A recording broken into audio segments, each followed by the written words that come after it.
competition, or he was a professor. Oh yeah, that was the first time. Yeah.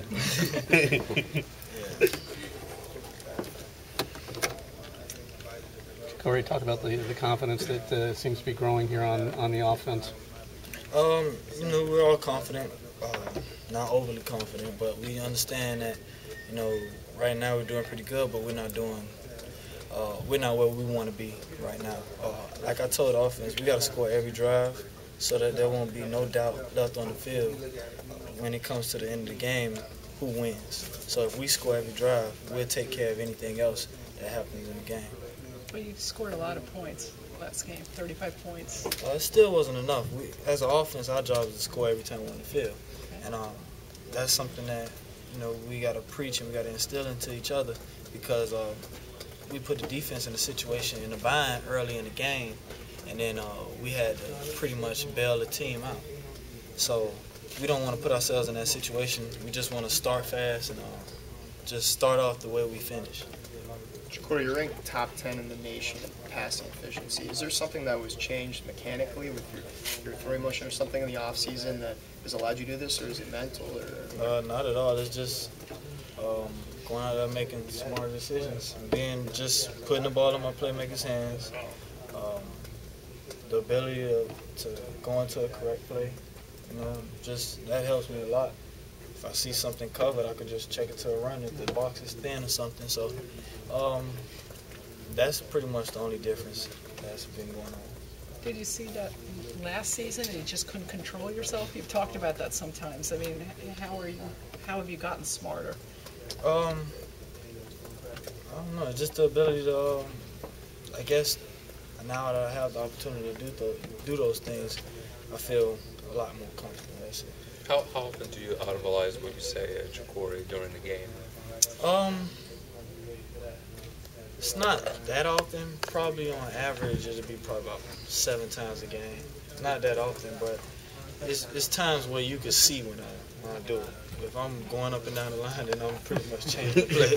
Is there one play like at Virginia Tech that you could point to that you felt like you took your team out of a bad play and put yourself into a good situation?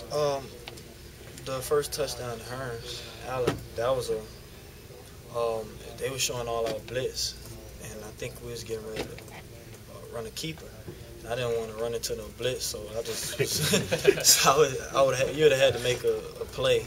Probably got sacked, but I think it still would have been a good play at the time. I would just had to make something out of it. But why do that when you got the ability to change whatever's going on? So we just changed it.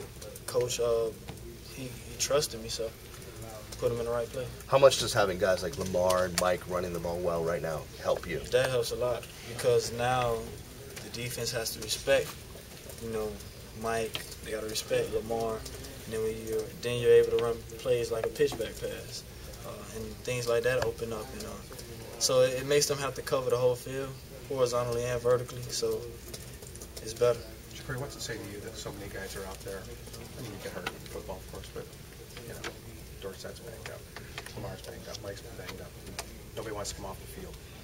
What's that say to you about where this team is at? You know, sort of playing for each other. Yeah, it says a lot, because we are playing for each other. The whole team is banged up. Everybody's banged up.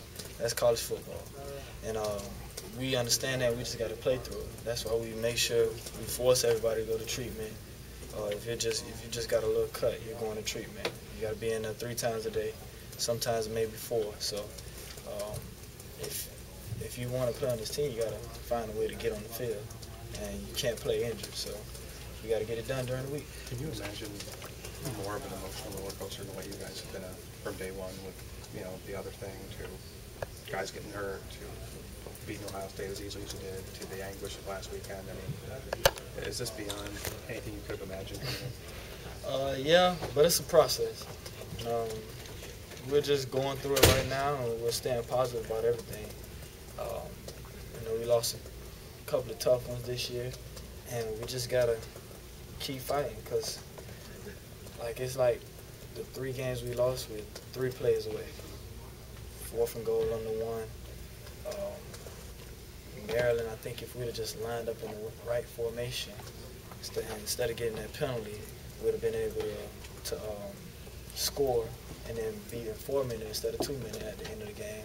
And then this last game, if we would have done our job on short yardage and scored the first drive, the game was over. Do you remember what, I mean, TV showed Coach Beamer coming up to you for a few minutes, which, you know, coaches do a lot of times. But do you remember what he said to you after the game? Not really. I don't remember. I don't even think I was. If anything, he probably said just good luck. You know, I wasn't really paying attention. I was all over the place. Brett, those close losses, do you think of that as a positive or more of a negative? I don't know what how does to that look think. at as his team? I don't know how to think of it. I can only take things positive from it. I just don't like being in them. Yeah, they're exciting to be in the moment, but at the end, if you don't pull it out, it's like we put ourselves in this situation, and we don't want to put ourselves in that situation. We'd rather just win, you know, just have everybody get a chance to get in the game, you know, like we can. Do all those close losses start to take a shot at your confidence a little bit Not when at the all. games are close, like? Not at all. It's a game of football. That's how things are played. It's like you're playing good teams, so of course you're going to have close ones. And you're not expected to blow out a team every week, especially if a team is a ranked opponent. So you just got to go out there, you got to prepare, and just focus up and make sure you come out. Jacory, Go ahead. I'm sorry. I was just going to ask you about Clive Walford. It seemed like you found another weapon. Can you talk a little bit about Clive? And obviously he had 6 catches, led you guys in catches the other day. Yeah, it's just been a matter of time for Clive to come through, and we were really trying to get him the ball because he's a great talent. He got it. He got the skills. He's a tremendous athlete. So we just got to find the ways to get the ball in his hand, and he just has to keep on working hard. Brandon said you were pretty vocal after the game. Obviously, he said most of the time when you do your talking, it's in the huddle, not normally in the locker room. So just talk about what you were feeling and maybe what you said to the guys. Or like I usually always talk in the huddle. Do something to cheer them up, make sure everybody's focused, make sure I don't see no big eyes, everybody like scared or anything. Because if you got to get out the huddle, because then you're going to scare me. So, but I just felt like I'm usually not the type of person that stand up in front of everybody and just say anything. But I just felt like I should because, I don't want it to be too late before, like I know people expect to hear from the quarterback a lot. And I just didn't want it to be too late. Just wanted to make sure that that I addressed the team the way with everything I felt and how I felt we need to change and how I felt we need to go along with about the rest of the season. do you think it means more because you don't do it often that you got guys' attention? I'm pretty sure it does, because the room was silent. It kind of shocked me. I was like, dang, everybody was like, really listening to me, and it just hurt. I was tired of being, always falling short. And that's how it always been since we've been here. But we're gonna keep fighting. We're gonna keep grinding, and we're gonna make it work. Jacory, have you thought about it all? Your last trip to North Carolina, I mean, that had to be a pretty forgettable moment for you, that game up in Chapel Hill. Nah, I haven't thought about it. I'm not even worried about that. Some things happened in that game, that led to certain things, but it's all good. It's another game. Got to go up there, Chapel Hill, and take care of this good team. Probably one of the best teams we'll play against overall this year. So we got to go out there and take care of our business. Where does that game rank for you, though? I mean, I think they ran a couple of interceptions back on you that game, or what does that rank for you in terms of, bad moments for you? I don't have a ranking for bad moments. I mean, is that the worst? I mean, is that probably one of your? It doesn't matter to me at all, so I'm not worried.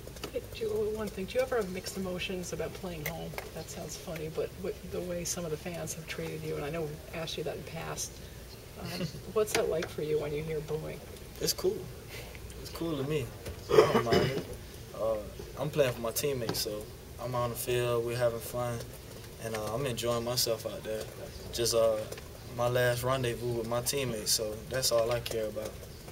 And I enjoy going to other schools. I see how their fans really cheer for them and stuff. It's like a real college town. Like Virginia Tech was a real college town, and it was exciting to play there and being able to be on the field with them guys. Thanks, man.